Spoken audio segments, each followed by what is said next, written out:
വയനാട്ടിലെ മുണ്ടക്കൈ ചൂരൽമല ദുരന്തബാധിതർക്കായി കോൺഗ്രസ് വാഗ്ദാനം ചെയ്ത വീടുകളുടെ നിർമ്മാണ പ്രവൃത്തി തുടങ്ങി. 18 വീടുകളാണ് ആദ്യഘട്ടത്തിൽ നിർമ്മിക്കുന്നത്. എം കമൽ തയ്യാറാക്കിയ റിപ്പോർട്ടിലേക്ക്. മുണ്ടക്കൈ ചൂരൽമല ദുരന്തബാധിതർക്കായി കോൺഗ്രസ് പ്രഖ്യാപിച്ച വീടുകളുടെ തറക്കല്ലിടൽ നടന്നത് കഴിഞ്ഞ ഫെബ്രുവരി 26-നാണ്. എന്നാൽ ദിവസങ്ങൾ പിന്നിട്ടിട്ടും വീടുപണി തുടങ്ങാൻ കഴിഞ്ഞിരുന്നില്ല. നിയമസഭാ തെരഞ്ഞെടുപ്പിലടക്കം ഇക്കാര്യം കോൺഗ്രസിനെ പ്രതിരോധത്തിലാക്കിയിരുന്നു. എന്തായാലും 4 മാസം പിന്നിടുമ്പോൾ മേപ്പാടി കുന്നമ്പറ്റയിലെ ഈ ഭൂമിയിൽ നിർമ്മാണ പ്രവൃത്തികൾ തുടങ്ങിയിരിക്കുകയാണ്. 18 വീടുകളാണ് നിലവിൽ നിർമ്മാണം തുടങ്ങിയിരിക്കുന്നത്. നിർമ്മാൺ എന്ന കമ്പനിക്കാണ്, കൺസ്ട്രക്ഷൻ കമ്പനിയാണ് ഇതിൻ്റെ നിർമ്മാണ ചുമതല ഏറ്റെടുത്തിരിക്കുന്നത്. ഇപ്പോൾ വീടിന് പ്ലോട്ടുകൾ തിരിച്ചിട്ടുണ്ട്.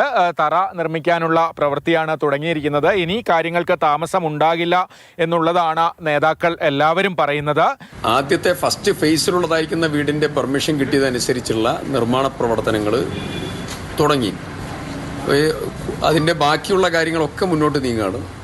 ജനങ്ങൾക്ക് കോൺഗ്രസ് പാർട്ടി കൊടുത്തതായിരിക്കുന്ന ഉറപ്പ്, ആ ഉറപ്പ് പൂർണ്ണമായും പാലിക്കും. ആദ്യഘട്ടത്തിൽ 100 വീടുകൾ നിർമ്മിക്കുമെന്നാണ് കോൺഗ്രസ് പ്രഖ്യാപിച്ചിരിക്കുന്നത്. ഇപ്പോഴും അതുതന്നെയാണ് നേതാക്കൾ പറയുന്നത്. പക്ഷേ 18 വീടിനാണ് നിലവിൽ പഞ്ചായത്തിൽ നിന്ന് നിർമ്മാണ അനുമതി കിട്ടിയിരിക്കുന്നത്.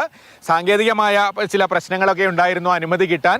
ഇങ്ങോട്ടുള്ള വഴി ഉൾപ്പെടെയുള്ള പ്രശ്നങ്ങൾ, അതൊക്കെ കാരണമാണ് വൈകിയതെന്നാണ് നേതാക്കൾ വിശദീകരിക്കുന്നത്.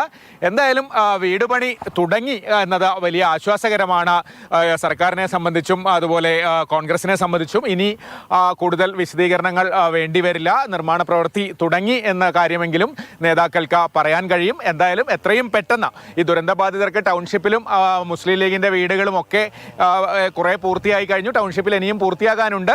കോൺഗ്രസിൻ്റെ പദ്ധതി കൂടി വരുന്നതോടുകൂടി ഈ ലിസ്റ്റിൽ നിന്ന് പുറത്തായ ആളുകൾക്ക് കൂടുതൽ ആശ്വാസം പകരാൻ കഴിയും എന്നുള്ളതാണ് എടുത്തു പറയാനുള്ളത്. കമൽ, മാതൃഭൂമി ന്യൂസ്, വയനാട്.